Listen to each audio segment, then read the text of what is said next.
Hello everyone! Update ko lang po kayo sa status ko ngayon sa Facebook. So, especially sa nagre-reels, magagamit nyo tong ID na to. So, I hope tapusin nyo po ang video na to and i-share nyo na din para magkaroon din ng idea ang ibang content creators. So, kasabay po ng pagtaas ng mga followers ko dito sa Facebook, ganun din yung pag-streak sa akin ni Meta. So, ngayong gabi, sakto naka 26 followers na ako. Sobrang higpit na ni Meta. Hindi na ako makareply, hindi na ako makasend ng messages sa mga nagsisend sa akin ng message.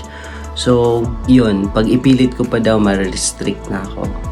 Talagang pag mag-20 pataas na po ang followers nyo, pati po yung pag-message nyo, pati po yung pag-reply nyo sa mga comments sa reels or sa mga videos nyo, medyo mahihirapan na po kayo kasi limited na po yun. Hindi lang sa pag-follow, kundi pati sa mga messages. Yun, ngayon hindi ko pa alam kung ano ang strategy ko na i-apply na naman ito para makapag-reply lang ako or maka-engage. So I hope maintindihan nyo. Pakishare na lang ng ating video. Good night. Bye-bye.